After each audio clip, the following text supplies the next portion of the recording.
Let's now welcome on board Hitesh Doshi, Chairman and MD at Waaree Group, joining in on the show right now. Mr. Doshi, thank you for your time. Firstly, your thoughts about the new US tax bill and how the rollback of clean energy tax credits is expected to impact your revenues and order pipeline from the American market.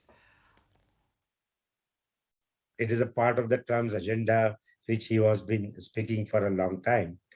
So what exactly happened in this? And actually the timelines are pushed. So a lot of projects to be completed before 2028. And there was a large 45X credit for the manufacturing. It has continued. So it is giving us support for the local manufacturing. What it has been taken out, it is only a rooftop subsidy. So if somebody wanted to put on his roof at home, there was some subsidy that is taken out. But overall, the demand will increase because of these timelines in the short terms. And to get the tax credit, the FEOC came in. FEOC is the foreign entity of the concern. So few countries where the ultimate beneficiary should not be there. So it is a negative for the few countries, but this is I think, a very good situation or opportunity for the India to take the benefit of FEOC. So even if our sales, which you have asked, is a 15 to 20% to the United States, because of these policies, I think we have to export more now to the United States, as well as we have to increase our production locally in the United States now. You built a 1.6 gigawatt module facility in Texas. Do you anticipate underutilization and risk of pricing pressures as the US incentive framework changes? As I said, that there is a manufacturing incentives are going to be continued. And due to that, we had planned to expand from a 1.5 gigawatt to the 3 gigawatt. And looking to the customer's response for the last, I will say, 12 to 14 hours, we think that we may have to expand there more.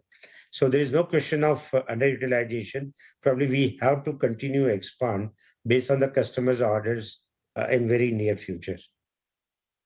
All right, and also, Mr. Doshi, given 57% of your 47,000 crore order book is export linked, are you seeing any signs of deferment or renegotiation in the US bound orders? What happened here is that the large utility scale projects, they got the timelines till 2028. Probably they had planned this longer. And our US order book is always with the longer delivery period. So far, there is no change we are received from the customer. But what I expect is to increase the order volume and shorten the delivery time. Projects which they wanted to build in, let us say, 2031. Now they will try to finish before 2028. And to do that, they will need a more supply from us, and they will need also as soon as possible. I expect this change, but so far nothing has came from the market yet. Right. So, Mr. Doshi, is Waaree then planning to tweak its manufacturing or pricing strategy in response to the US policy environment? The manufacturing policy in the United States needs a FEOC. So the components which we will buy, which needs to be out of that concerned countries. So that means that gives us the opportunity to manufacture them in India and ship from the India. So we see this is another opportunity for the Waaree. What are the components we were making for our own use for the Indian market? Now we see the opportunity to increase that production base and ship it to the US, which we were buying from the countries where there was no issue so far. But now with the FEOC, we have to stop the buying from there also. Is Waaree looking at revising its CapEx plans to meet the large order book now that it needs to be completed by 2028?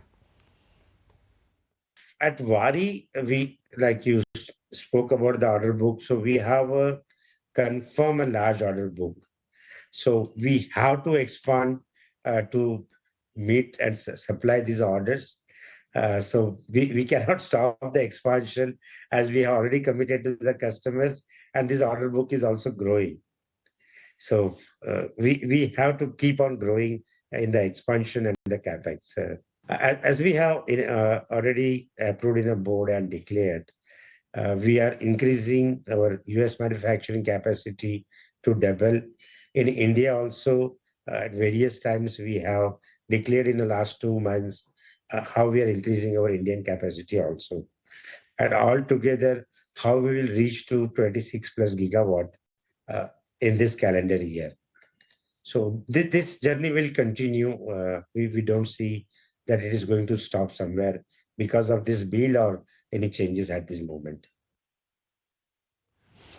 And also, Mr. Doshi, does this policy shift in the US alter your long-term outlook on the global solar demand? Give us some sense then, especially as countries like China and Europe continue to invest heavily.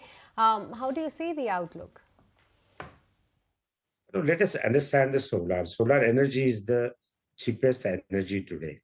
So even if there is no rooftop policy, for example, in the United States, or you don't get the rooftop subsidy, still by putting the solar, if my cost of the electricity is going to come by 50%, do really I need any subsidy in the United States, right?